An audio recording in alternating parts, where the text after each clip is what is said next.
Jadi aku pengen cerita sedikit nih tentang pengalaman yang memang kita ini kan sekarang ada di masa pandemi ya, yang virusnya itu tuh juga mungkin sekarang sudah ada di mana-mana gitu. Sama pun juga kepada aku, qadarullah aku terkena COVID di kehamilan aku waktu usia 36 minggu gitu, dan ternyata setelah itu aku negatif, langsung kita cek ke dokter kan. Jadi lucu, cek dokternya itu tanggalnya tuh mestinya tanggal 22 Juli kemarin. Itu mestinya jadwal aku cek ke dokter. Tapi suami tuh kayak ada feeling gitu, dimajuin aja deh gitu. Jadi pas aku 17 Juli negatif, besokannya langsung mau cek ke dokter gitu. Tanggal 18 dicek ke dokter, ternyata ada sesuatu gitu di dalam kandungannya, kok kayaknya level dari air ketubannya berkurang gitu. Padahal sebelum-sebelumnya dokter kandungan aku ini menangani aku dengan 3 anak sebelumnya. Beliau tahu persis kondisi fisik aku, baik janin dan juga dalam rahim aku tuh seperti apa. Kami pun juga selalu melakukan tes darah dan sebagainya, berkala gitu ya, semua baik-baik saja sampai kok tiba-tiba pada saat kita ngecek itu ada penurunan kadar ataupun level dari air ketuban. Kaget dong kita, itu tanggal 18. Dokter bilang ada kemungkinan ini harus segera dikeluarkan gitu supaya aman.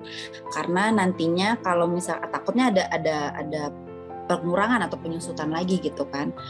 Nah, dilihat dari history gitu ya. Jadi lusanya kemudian aku cek lagi gitu, tapi alhamdulillah nggak ada pengurangan, tapi memang nggak ada penambahan juga gitu. Terus kita menganalisa kan kenapa gitu, ini ada apa?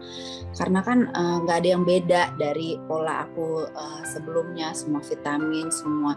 Cuman yang membedakan memang aku terkena COVID. Jadi curiga berat itu dari COVID, dan juga historinya juga memang banyak sekali ya. Alhamdulillah Alisha lahir dengan selamat dan semuanya gitu ya, udah kita lewatin. Tapi kenapanya dia harus dilahirkan di luar HPL-nya itu curiga besar kami semua, tim dokter anak dan juga kami semua tuh meyakini kemungkinan besar dari si COVID itu. Jadi itu sesuatu pengalaman yang memang kesannya kan COVID alhamdulillah sekarang itu nggak terlalu banyak dampak di tubuh karena kita sudah booster dan sebagainya, very mild symptoms and so on. Tapi bagi ibu hamil dan ya terutama karena ini ya, ibu hamil itu kan juga comorbid, itu cukup berat dampaknya gitu. Alhamdulillah dokternya bisa segera menemukan dan kemudian mengambil keputusan cepat gitu. Jadi dilakukanlah sesar, dan juga pada saat itu nunggu 2 hari kemudian tuh persis Alisha 37 minggu gitu. Jadi alhamdulillah lah, jadi aku udah mikir ya udahlah ini semua udah jalannya, dan juga akhirnya aku merasakan juga yang namanya lahiran sesar. Aduh, perjuangan luar biasa ya buat ibu-ibu semua yang lahiran sesar. Menurut aku itu perjuangan yang luar biasa banget ya, karena beda banget sama lahiran normal. Tentunya semuanya sama-sama berjuang ya, tapi lahiran sesar menurut aku lebih ekstra. Jadi ya gitulah kisahnya gitu. Jadi aku kepengen banget mungkin nanti bisa dijadikan sharing juga buat teman-teman yang lagi hamil. Tolong dijaga betul supaya kehamilannya itu kalau bisa dijaga jangan sampai terkena COVID. Walaupun kita sudah booster ataupun juga lingkungan udah dijaga, tapi efek di badan tuh beda-beda gitu.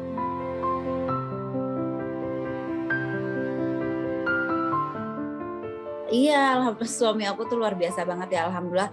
Jadi Mas Ibas tuh tahu banget aku tuh panik dan sebagainya. Jadi dia juga nggak ninggalin aku sendiri di kamar isoman. Mungkin dia juga takut kalau misalkan tiba-tiba saturasi turun atau gimana. Tapi alhamdulillah nggak ada sama sekali. Aku tuh tidak merasakan gejala hebat yang sampai membuat aku tuh harus minum obat atau apa sebagainya gitu. Karena kan ini cuma virus kan sebetulnya. Tapi karena aku lagi hamil besar, memang diberikan satu antibiotik supaya pengamanan agar tidak ada infeksi lanjutan.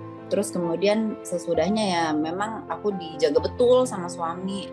Alhamdulillah juga Mas Ibas fisiknya kuat ya, tapi maksudnya dia nemenin lah, nganterin makanan dan sebagainya di kamar, jadi nggak ngebuat aku terlalu takut gitu. jadi dia ngecek terus ke kamar. Aku tidur sendiri pisah, tapi dia selalu ngecek ke kamar. Dia nganterin makanan, dia ngecekin saturasi, dia ngecek suhu aku, obat dimakan apa enggak kayak gitu. Dia kan ada bayinya ya di dalam perut aku, jadi dia juga was-was.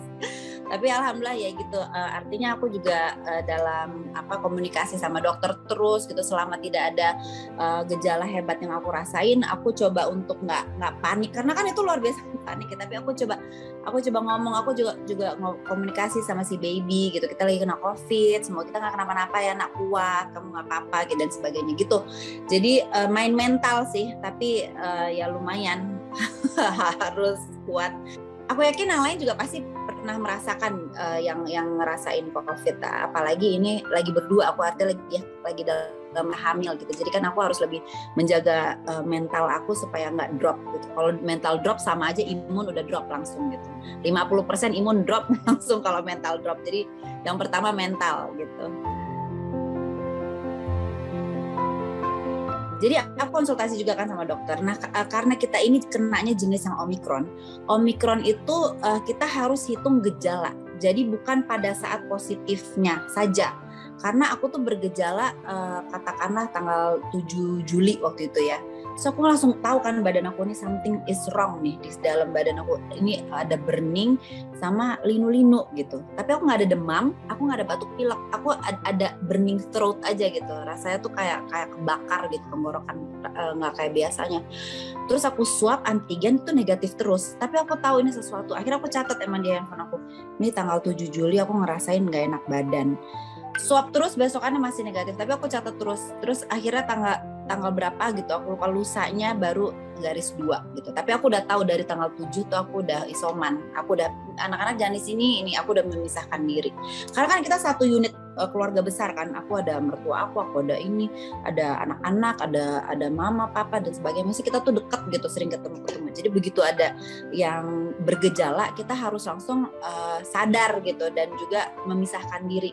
Nggak bisa nunggu swab positif dulu gitu. Jadi begitu badannya udah ngerasa sesuatu, langsung nanti dulu deh, ini coba deh, ini ada apa gitu. Jadi ngelihat dari gejala gitu. Terus jadi aku tuh total mungkin 14 hari kali sampai bener-bener gejala aku tuh nggak banyak, tapi aku nunggu sampai PCR negatif aja. Aku paling sedih itu tuh pisah sama anak-anak, itu yang paling bikin aku down. Tapi aku pikir ini di dalam juga ada baby aku yang harus aku perhatiin gitu. Karena apalagi aku sama Gaya kan attach banget ya sama Gaya. Kalau mas-masnya kan memang mereka anak laki-laki tuh jauh lebih mandiri. Mereka udah biasa urus barang mereka sendiri, mandi sendiri, mereka bangun sendiri, udah biasa sih mas-mas itu, Mas Erlangga sama Mas Sakti.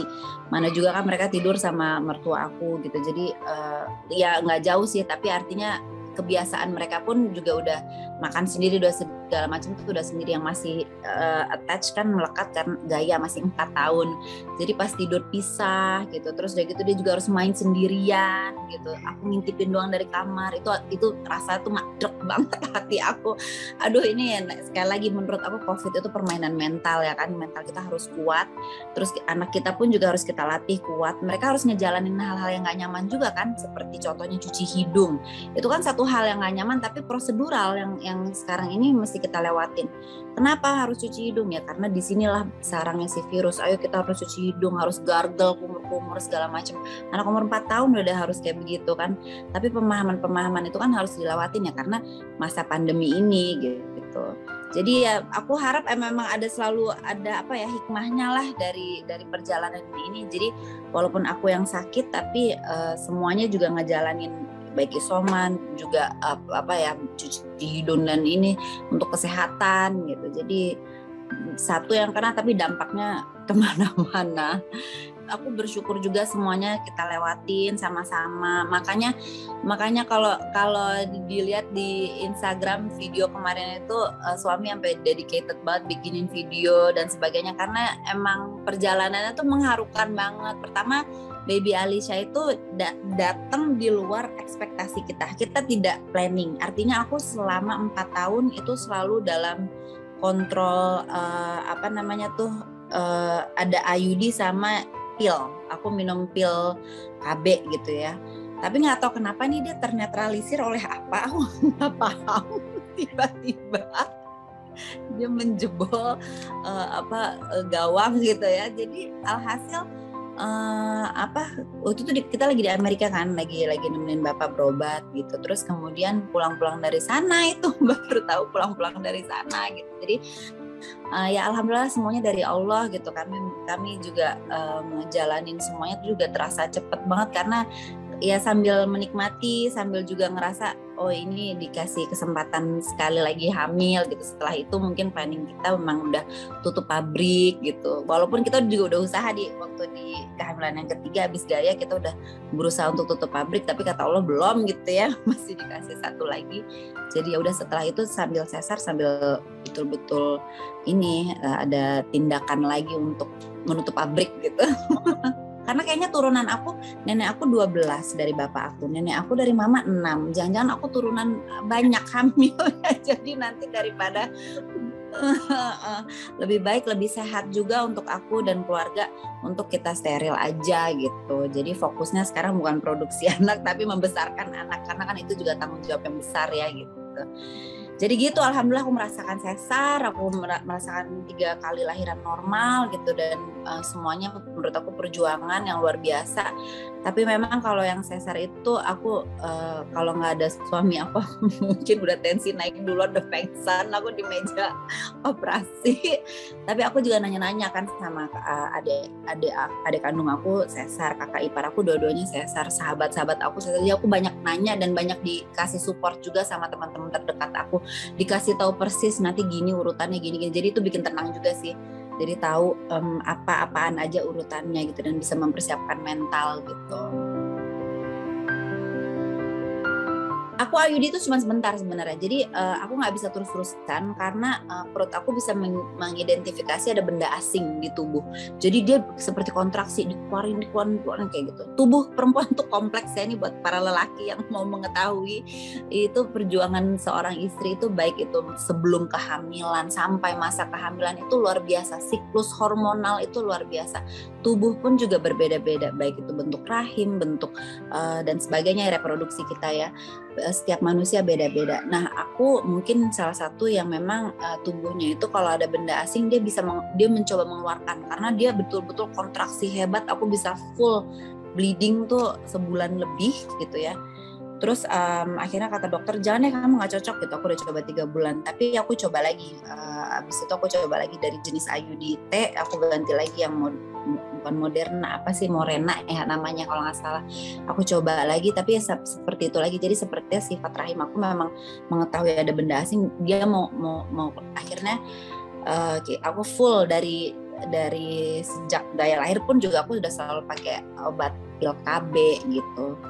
Tapi memang kan kalau pil KB itu kan hormon ya, di tubuh aku sebetulnya tuh tidak disarankan karena aku ada history cancer juga. Ibu aku kan survivor breast cancer gitu. Jadi kompleks lah ya bapak-bapak kalau mendengar. Dan saran aku memang kita itu perempuan harus mengidentifikasi tubuh kita, siklus hormon, dan kemudian juga ya kayak tadi symptoms ataupun juga tubuh kita tuh kayak gimana sih kecenderungannya terhadap obat ataupun juga satu siklus ya yang lagi baik itu apapun itulah, mau itu virus atau olahraga atau apapun itulah jenis makanan yang masuk, kita tuh harus identifikasi karena nantinya kita tahu tubuh kita itu akan menjadi tempat untuk si bayi kan nantinya gitu. Jadi sebelum kita hamil pun nggak ada salahnya perempuan tuh sering ngecek gizi, ngecek zinc, ngecek vitamin D, ngecek darah gitu, kandungan HB kita berapa gitu, jangan sampai kita anemia.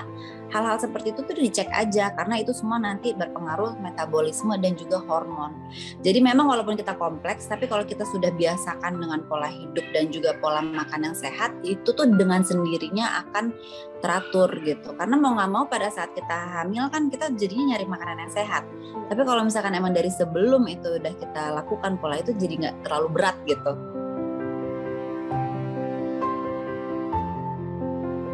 Iya ada, jadi aku tuh emang melo banget bawaannya, kayak gampang nangis gitu. Terus udah gitu sedikit-sedikit nangis emang.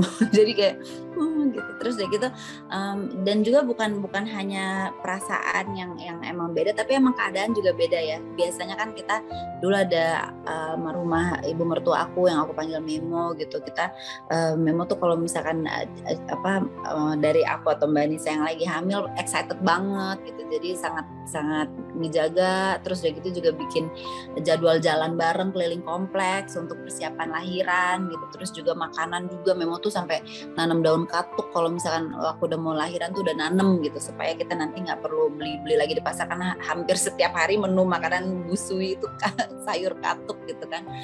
Dan ya jadi dan juga aku hal-hal seperti yang aku biasa curhat gitu kan. Aku tuh anaknya emang rada-rada manja, kalau tadi aku dengar ceritanya masih juga sampai kayak mesti ngecekin selalu dia. Jadi memang aku kalau ada khawatir sedikit aku sering sharing sama mertua aku. Nah kemarin ini kan memang nggak ada gitu. Jadi tentunya aku selalu cerita sama ibu aku gitu. Tapi tentu ada hal yang terasa beda lah gitu.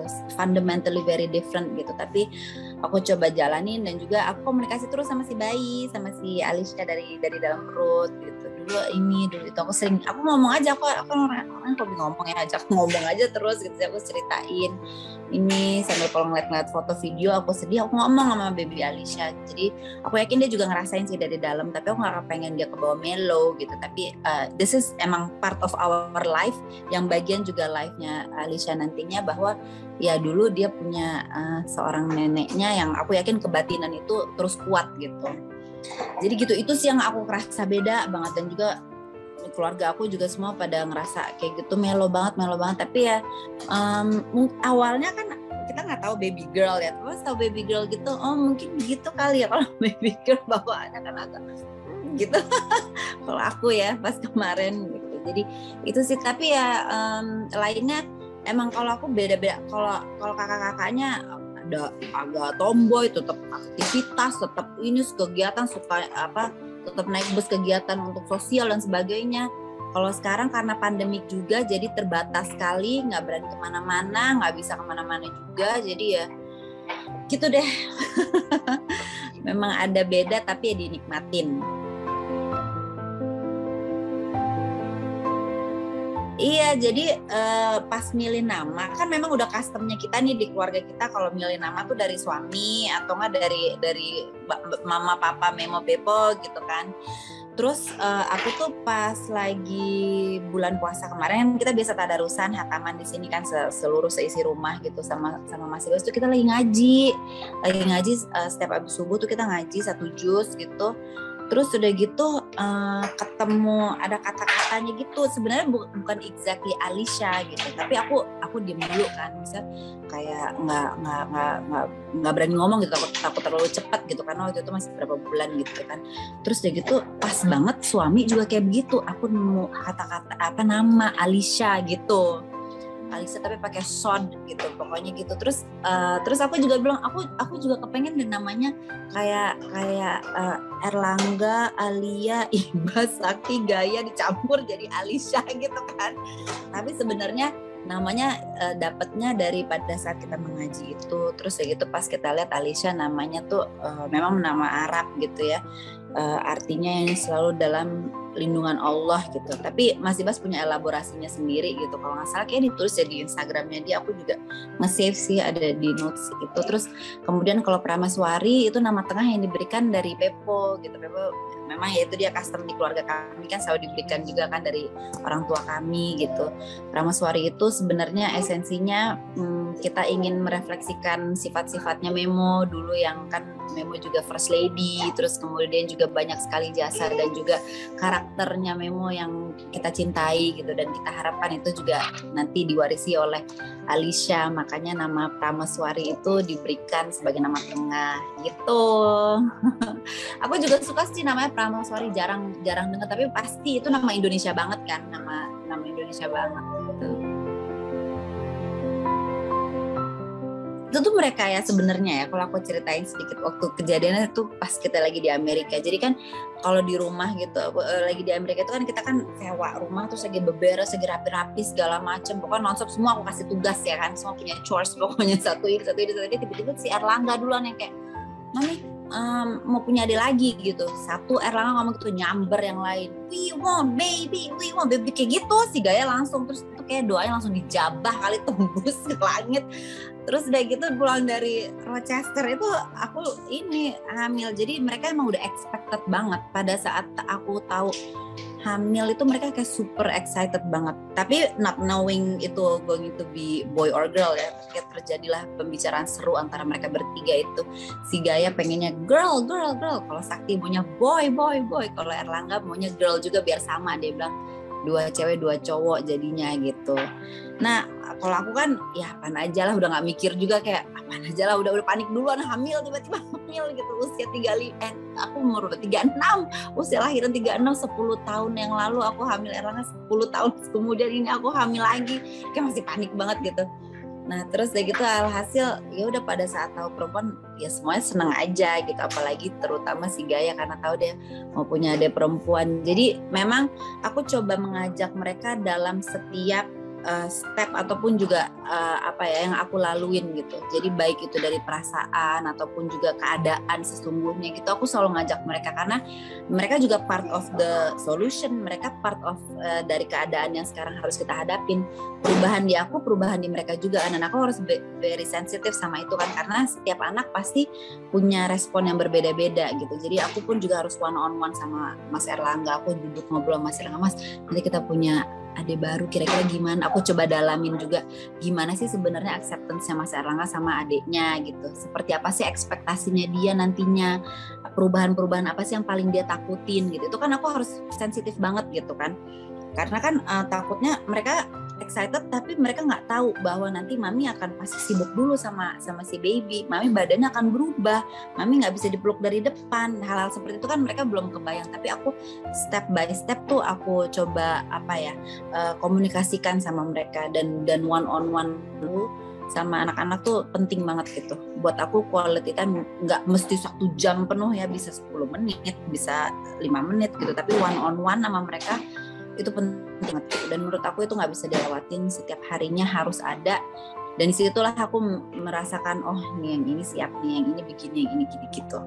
Erlangga tuh ngomong banget, semua teman-teman aku juga pada bilang gitu, Erlangga tuh ngomong, dia mungkin memang terlahir memang udah jatahnya jadi kakak pertama gitu. Jadi dia punya ada sifat kayak gitu. Kalau Sakti fun banget, dia all about fun and yang playing games together gitu. Dia pokoknya ngajakin yang ayo kita main kayak gitu-gitu. Jadi dia mungkin lebih, kalau Sakti tuh lebih pemahamannya tuh oh bakalan ada teman baru nih, main bareng nih kita, nanti bakalan seru nih kita, we're going to create game kayak gitu-gitu dia. Jadi bayangannya yang lebih kayak gitu. Kalau Erlangga tahu oh nanti yang ada adik bayi yang harus kita jaga, harus kayak gitu. Lucu deh pokoknya, makanya rame. 3 anak itu sifatnya beda-beda semua, makanya kan aku harus satu sama mereka.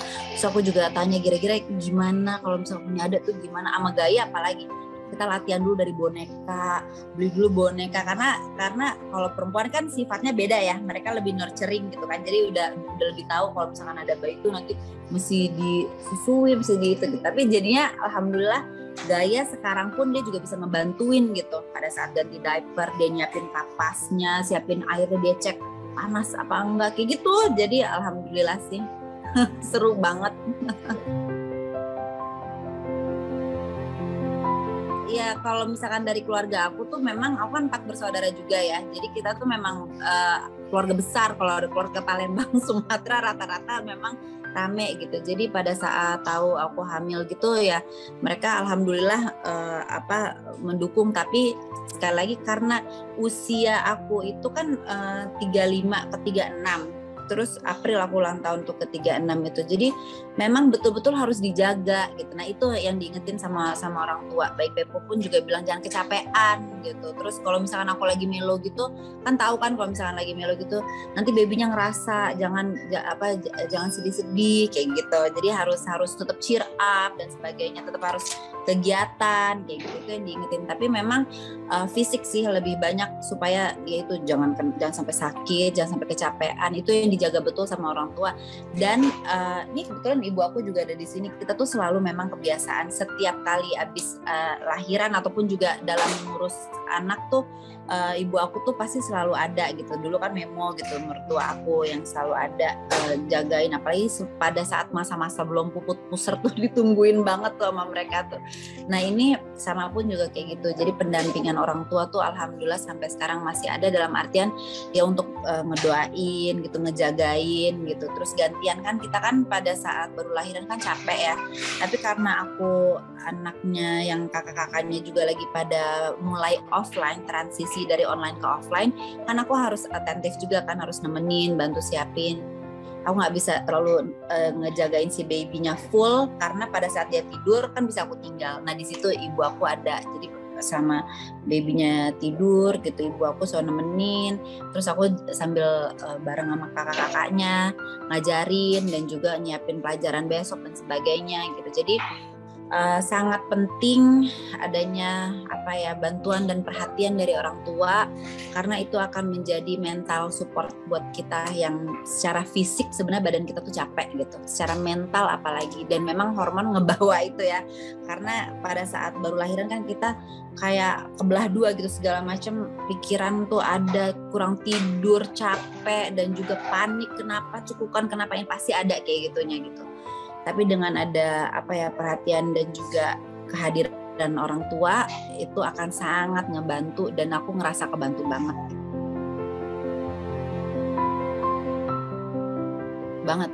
Terus aku baca-baca juga kan, ada ini, ada itu, gitu segala macam. Emang dasarnya kita tuh ada di era yang emang semua informasi bisa jatuh di tangan kita dengan mudahnya gitu.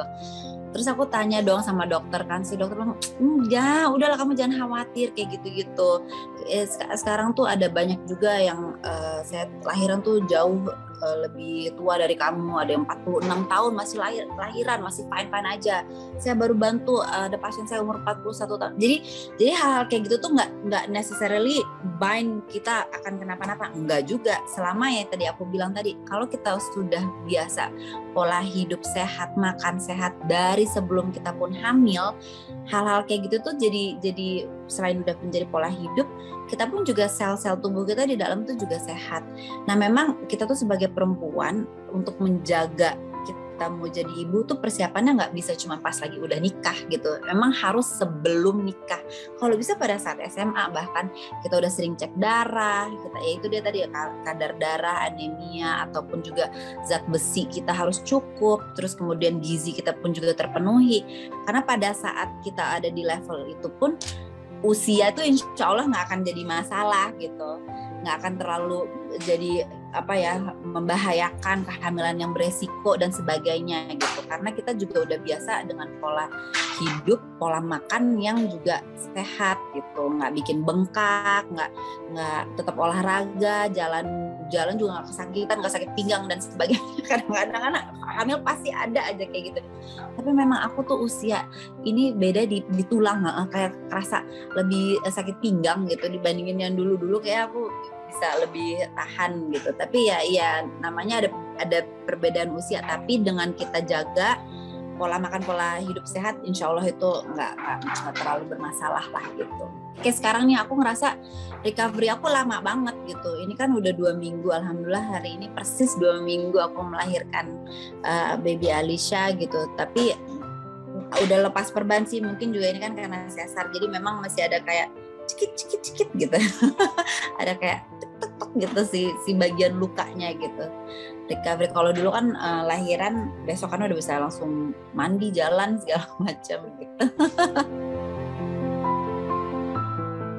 Aku alhamdulillah, jadi memang suami aku itu udah jadi awalnya dari Erlangga dulu, mertua aku tuh juga udah ngajarin pentingnya ASI dan sebagainya, dan juga suami aku tuh juga selalu dedicated gitu, minta juga supaya aku bisa menyusui anaknya 2 tahun gitu, karena kalau bisa kita memberikan yang terbaik, kenapa enggak?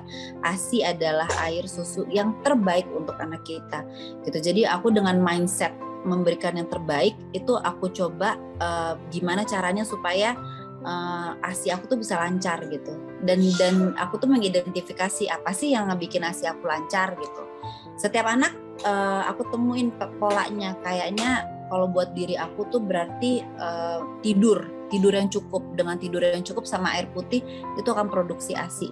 Nah itu aku terapin terus dari Erlangga ke Sakti. Tentunya waktu Erlangga masih bingung banget ya gitu, masih tanya-tanya ke dokter laktasi, tanya-tanya ke teman-teman sebagainya. Tapi pada saat Sakti sama Gaya udah ketemu polanya, alhamdulillah si Alisha udah tinggal nerusin polanya itu gitu. Jadi sampai sekarang alhamdulillah udah terus lancar. Aku juga mompa gitu ya, karena aduh sekali lagi ya, kita kan hidup di masa pandemi, jadi aku antisipasi jaga-jaga, nauzubillah min dzalik ya, jangan sampai, tapi jaga-jaga kalau aku harus isoman atau ini kan anak-anak juga udah kakak-kakaknya udah pada PTM dan sebagainya.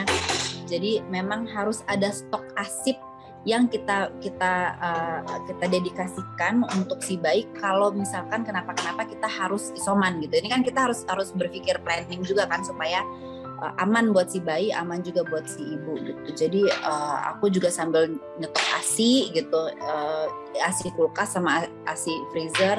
Jadi ngejar setoran.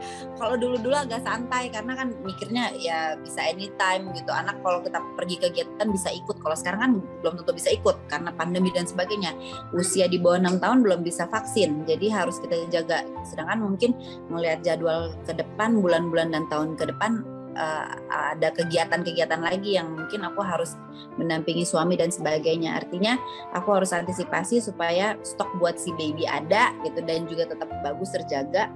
Aku belajar juga sama teman-teman juga yang dulu stok ASI tuh kayak gimana gitu. Dulu sih aku juga lumayan nyetok gitu se-freezer, tapi gimana caranya bisa lebih lagi dan optimal penjagaannya dan sebagainya. Jadi selalu ada ilmu baru lah yang dipelajarin gitu. Walaupun prosesnya sama ya, menyusui, mengasihi gitu. Tapi menurut aku memang harus kita coba telah lagi kira-kira nih di badan kita nih untuk produksinya lebih bagus seperti apa gitu. Terus kemudian juga pembelajaran tentang ASI kan juga ada banyak macamnya kan. Apakah berat bayinya nambah gitu sesudah kita kasih ASI setiap seminggu atau sebulan, pada saat ngecek nambah apa enggak berat badannya, kan itu juga penting, kita harus identifikasi karena efektivitas dari si susu ASI itu juga penting buat si imunnya dia, karena terbukti ya, ini aku juga curhat juga cerita dan juga fakta juga sekaligus. Jadi waktu anak-anak kena COVID itu cuma berapa hari doang, 5 hari aja gitu, karena si dokternya anak juga bilang nanti nih kamu lihat ya, pada saat kena virus apapun ya, bukan COVID aja, virus panas ataupun diare, anak-anak ASI itu dia cuman ya kayak numpang lewat aja virusnya, sehari 2 hari kelar, panas demam 1 hari habis itu kelar gitu. Jadi itu ibaratnya kita tabungan dari 2 tahun menyusui full itu bisa terasa di sepanjang masanya si anak gitu. Jadi itu dia mindset kita, memang harus full ASI 2 tahun dengan pendampingan gizi yang sehat, karena itunya nanti menjadi imun barrier buat anak-anak kita gitu. Aku selalu berdoa untuk kesehatan dan juga untuk suami aku supaya dia selalu diberikan kekuatan, karena dia juga sumber kekuatan aku, dan aku juga amazed banget sama Mas Ibas tuh, dia dedicated banget untuk keluarganya, untuk anak-anaknya terutama, dia selalu menyiapkan waktu. Dan aku juga ingat dulu Memo Pepo juga selalu bilang, sesibuk apapun kalian harus selalu ada waktu untuk anaknya, karena itu investasi masa depan untuk si anak, dengan berbagi waktu itu gitu. Jadi masa-masa kayak begini tuh Mas Ibas selalu ada di sisi aku, walaupun dia lagi sibuk pun juga dia selalu ada, video call, telepon, dan juga ngecek dan sebagainya. Jadi dari mulai masa kehamilan, dan itu berlaku dari Erlangga, Sakti ke Gaya, dan sekarang baby Alisha, Mas Ibas tuh selalu ada. Kalau misalkan bangun malam, dia pun juga, dia gampang bangun memang orangnya. Jadi lagi bangun malam pun juga dia bangun gitu, dia ngecek gitu. Terus kayak gitu juga, dia tuh bukan tipe yang kayak takut-takut sama bayi baru lahir yang ini, enggak, dia dari bayinya baru lahir tuh langsung digendong, langsung dibedong, dibebet, di ini segala macem gitu bisa dia. Jadi emang udah nature-nya juga, memang Mas Ibas suka sama anak-anak, dan alhamdulillah kita punya banyak anak cocok profilnya sama Mas Ibas. Jadi aku juga supportnya luar biasa sekali. Tadi juga aku udah cerita Mas Ibas yang memotivasi aku juga untuk bisa kasih ASI, dan juga dia juga yang nyariin dokter gizi buat aku. Dia juga selalu mengingatkan untuk cek darah dan sebagainya, karena kan gizi aku kan harus dicek juga, jangan sampai itu kurang darah, karena aku ada kecenderungan kurang darah, sering pusing. Terus udah gitu juga pada saat lagi sedang diatur sama pil KB itu juga itu berefek kepada siklus aku gitu, jadi yang lebih cepat. Nah itu bikin aku juga darahnya juga lebih banyak keluar kan, artinya ini aku tuh ada kecenderungan anemi gitu. Jadi itu juga dijaga terus, makanya dari makanan harus yang makan ati, beet, jus dan sebagainya gitu. Jadi ya memang dibantu juga dengan dari dokter gizi, kalau nggak pusing kan ini apa nih, mesti menu apa dan sebagainya gitu. Nah itu juga masih atentif sekali. Anak-anaknya juga kita pikirin gimana ini mereka one on one-nya gitu, nggak cuma sama maminya, mereka harus ada quality time sama papinya juga gitu kan. Jadi hal-hal seperti itu sangat dipikirin sama Mas Ibas, dan aku juga banyak terinspirasi juga dari dia gitu. Dia yang ngajarin bahwa ya family comes first gitu. Walaupun beliau sibuk waktunya juga bisa ada di sana, tapi memang dari dasarnya Mas Ibas itu orangnya kreatif. Jadi dia selalu menemukan solusi dari segala macam ya. Dari dia atau di situ dia tahu persis juga. Jadi kalau misalkan memang dia badannya nggak bisa ada di bersama-sama karena kesibukan, tapi pasti selalu ada video call ataupun juga ngirim pesan, itu selalu ada gitu. Support seperti itu aja tuh udah berarti buat aku, dan aku tahu dia memberikan yang terbaik, aku pun juga harus memberikan yang terbaik untuk anak-anaknya gitu kan. Jadi kita saling menginspirasi gitu. Dan aku juga kemarin ini kan kalau sesar gitu kan ada ada bekasnya kan gitu.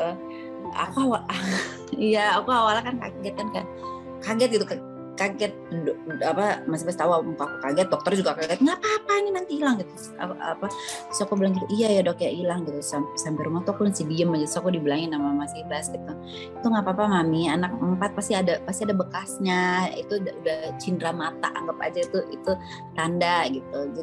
Jadi maksudnya hal yang tadinya buat aku kayak jadi ada bekasnya, tapi kata suami malahan itu suatu hal yang indah gitu, yang untuk kita bisa kenang gitu. Nah aku agak terharu juga sih di situ, kayak iya ya gitu. Dia selalu ada caranya untuk bisa mensupport aku gitu, aku yang demanding ini ya. Dia selalu ada. Kasihan dia, makanya aku selalu berdoa semoga dia selalu kuat, diberikan kesabaran memahami aku ini demanding. Enggak, aku pertama-tama awal-awal ya pas Erlangga, tapi lama-lama itu aku coba identifikasi kan tubuh aku tuh apa sih yang paling banyak yang setelah kita melakukan itu tuh asinya penuh gitu kan, kerasa kan, ada yang mandi air hangat pakai shower, ada yang rendeman pakai air dingin, ada yang dikompres, ada yang shopping online, ada yang nonton Korea, ASI booster tuh can be anything. Nah kalau aku tidur, aku tuh ngerasain banget setiap kali aku tidur, bangun-bangun tuh langsung penuh gitu. Kayaknya pada saat aku tidur itu walaupun itu cuma 15 menit, aku deep sleep. Kalau aku deep sleep gitu dia tenang tuh badan tuh. Terus itu karena aku rata-rata memang anaknya nggak bisa diem ya. Jadi kalau lagi tidur pun juga aku kadang-kadang gerak-gerak. Tapi kalau deep sleep tuh aku tidur bisa kapan aja. Nah itu dia langsung ngisi penuh gitu. Jadi sama makan aku doyan makan, anaknya makannya banyak gitu ya. Jadi habis makan asinya banyak. Jadi dengan aku mengetahui si jenis ASI booster aku jadi bisa perbanyak aja itu stimulasi itu gitu. Kalau memang perlu tidur ya ngikutin si anak tidur, kita ikut tidur. Walaupun nggak bisa colongan, seenggaknya tetap ada tidur siangnya gitu. Terutama pada saat baru-baru lahiran ini ya. Terus kemudian minum air putih yang banyak gitu. Kalau aku terus ya itu minum sup kayak gitu. Kayak jadi si supnya tuh brothnya diminum gitu. Itu aja cukup buat aku untuk menjadi produksi ASI. Aku sehari juga aku batasin, nggak mau pompa yang banyak-banyak, jadi pompanya tuh cukup 3 kali sehari, ya 3 kali sekali itu mungkin dapat 250-an gitu sekali pompa. Nah itu aja sih yang aku simpen. Emang terkesan teknis ya, tapi kalau udah kembali lagi kalau udah jadi pola, jadinya tuh udah lebih ringan buat kita. Terus juga memang kita tuh perlu support system ya dari keluarga, dari suami, istri tuh perlu banget cerita. Jangan cuman kita doang yang menampung ya. Jadi kita harus tetap cerita. Suami libatin aja, kayak aku demanding aja, kita demand their time. Iya, kadang-kadang belum nyampe di rumah juga udah aku telepon gitu kayak gitu. Nanti jadi suami kebiasaan mencari kita gitu, ibu-ibu.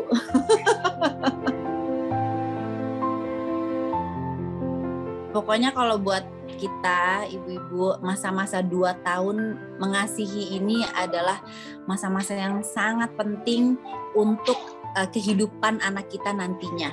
Karena dengan mengasihi 2 tahun ini, itulah menjadi bekal imun mereka seumur hidupnya.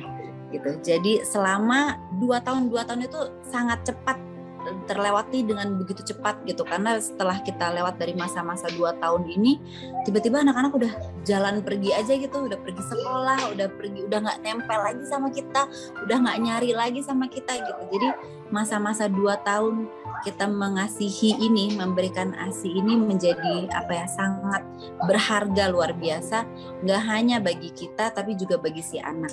Dengan dekapan, dengan pelukan, dengan belayan sambil memberikan ASI, itu juga menambah kepercayaan diri mereka, sifat mereka, mengenalkan kasih sayang, mengenalkan kelembutan, dan kemudian juga secara fisik mereka lebih kuat karena fundamental mereka, batin mereka kuat dekat dengan ibunya. Jadi sebenarnya esensi dari mengasihi itu banyak sekali, nggak cuma secara fisik mereka yang sehat, tapi juga mental dan mata batin mereka gitu, yang dekat dengan orang tuanya, mengenal kasih sayang. Insya Allah mereka juga menjadi pribadi-pribadi yang baik, positif, menyenangkan, mengasihi untuk sesama gitu. Jadi ada banyak banget lah manfaatnya. Jadi kalau bisa kita berikan yang terbaik selama 2 tahun masa ASI ini, why not gitu. Nah itu juga lucu ya, me time. Jadi aku tuh sering banget diskusi sama suami, I need my me time gitu. Tapi apa sih me time itu gitu. Dia nanya lagi, me time kamu tuh apa? Iya ya, apa ya? Aku dari dulu dulu suka banget nyalon gitu ya. Tapi habis itu udah nggak betah. Orang nggak bisa diem, aku nggak betah buat treatment apa segala macam. Terus udah gitu me time apalagi ya, pergi sama teman-teman. Tapi buang waktu, aku jalan pergi berjam-jam, bisa balik lagi aku udah kangen sama anak-anak. Jadi aku coba cari tahu juga diri aku tuh me time-nya apa ya? Berendam kah atau apakah gitu. Tapi ternyata ya itu, aku coba mengetahui me time-nya aku tuh, aku seneng ngajar anak-anak gitu, aku seneng ngobrol sama mereka, aku seneng mendalami anak-anak tuh sukanya apa, aku seneng baca buku sama mereka. Setiap hari tuh ada satu buku yang harus kita diskusi. Kalau satu bukunya mereka suka, besokannya lanjut lagi bahas lagi tuh buku lagi sampai kita ngayal-ngayal kemana-mana. Itu me time-nya buat aku, one on one sama anak. Aku memahami Erlangga tuh kayak gimana ya sifatnya, Sakti tuh gimana ya gitu. So aku coba lagi mengelaborasi kira-kira dia itu potensinya kemana ya. Itu me time aku. Jadi aku seneng banget mikirin anak-anak. Aduh. Sementara ibu-ibu pingin kabur, pingin shopping ya kan ke salon. Emang teman-teman aku juga kayak bilang ngajakin Alia tuh susah banget nih ngajakin dia pergi. Kadang-kadang kalau lagi beruntung aku mau pergi, kalau enggak kayaknya effort banget gitu aku pergi. Tapi sebenarnya aku juga anaknya seneng gitu out and about, tapi belum aja, nggak tahu belum lagi belum kepengen gitu. Jadi menurut aku me time-nya ya mungkin aku di rumah gitu, main sama kayak si Gaya tuh lagi seneng banget role play gitu, dia main kitchenan tapi jadi beneran halo dari dia tuh halo. Jadi misalkan lagi suka masak-masakan, aku nggak bisa masak, akhirnya aku harus belajar lagi kan, buka YouTube lagi, merhatiin lagi gimana sih cara bikin dough untuk pizza, bikin dough untuk donat. Nah itu my me time jadinya kan, my me time is their time. Iya, kalau itu mereka aku bebasin banget ya. Tapi namanya kita lingkungan, bapaknya seorang politisi, keluarganya semuanya juga rata-rata politisi. Jadi tapi dari sisi papa aku mungkin ada sebagian yang pengusaha. Jadi itulah warna-warna yang mereka lihat. Dan sangat lumrah kalau Erlangga juga bilang I wanna be a politician one day, dia bilang gitu, karena dia ngeliat bapaknya gitu kan. Tapi sekali lagi tujuan aku sama suami kita itu ingin membuka potensi mereka seluas mungkin. Jadi nggak aku batasin aja gitu, mereka tuh potensinya mungkin secara fisik harus kuat, harus bisa olahraga, ini enggak juga gitu. Jadi aku buka seluas mungkin ada seni musiknya juga harus bisa, matematikanya juga, melukisnya juga, dan hal-hal kayak gitu tuh aku coba kasih kesempatan mereka eksplor seluas mungkin supaya nantinya mau jalan apapun yang mereka pilih itu mereka bisa dan ada kemampuannya gitu. Karena membuat aku nantinya tantangannya mereka tuh jauh lebih berat daripada tantangan kita ya, masa kita waktu kecil dan juga masa kita pada saat meniti karir dan sebagainya itu mungkin nggak terlalu bersinggungan, artinya kompetisinya tuh nggak seketat mereka sekarang ketat sekali kan kompetisinya gitu. Jadi artinya skill baik soft dan hard skill yang dibutuhkan juga pasti lebih banyak. Nah itu yang aku coba explore dan aku coba berikan kepada mereka sebanyak mungkin supaya nantinya pada saat mereka memilih mereka sudah punya kemampuannya. Karena aku nggak kepengen juga jadi orang tua yang kayak nanti kamu jadi gini ya, aku nggak pengen kayak gitu. Jadi biarkan mereka yang menentukan dan juga berkomitmen. Kita orang tua memberikan informasi sebanyak-banyaknya, kita memberikan mereka peluang sebanyak-banyaknya untuk mereka bisa menimba ilmu dan juga menambah bekal hidup mereka. Tapi selebihnya nantinya tentu jalan yang akan mereka pilih itu jalan yang harus mereka sukai dan pilihannya ada di mereka gitu. Tapi aku tentunya bercita-cita sama suami, kita pengen sekolahin mereka di mana, mereka mau ambil jalur bidang pendidikan yang mana gitu, karena melihat dunia dan juga potensi peluang arah perkembangan dunia ke arah mana gitu. Tapi sekali lagi yaitu dia, kita memberikan bekal sebanyak mungkin supaya mereka nanti pada saat masanya mereka menuju ke arah sana, bekal itu udah ada di pundak mereka udah tinggal jalanin gitu. Kalau Gaya tuh dia suka banget masak-masakan, baik itu role play masak sama masak beneran. Dia suka, kita bikin banyak kue, banyak donat, banyak pizza, bikin sendiri itu kita segala macam pasta. Terus kemarin juga dia cookies diajarin sama adik aku Maima dia manggilnya. Jadi adik aku kan punya cookies tuh, Mims cookies gitu, diajarin juga. Jadi dia dari kecil udah arahnya ke sana tuh, kayaknya suka mungkin patisserie atau masak-masakan, itu arahnya ke sana. Kalau Sakti memang dia suka sekali sports. Jadi dia suka basket, dia suka bola, terus berenang. Sekarang dia lagi minta berenang tiap hari.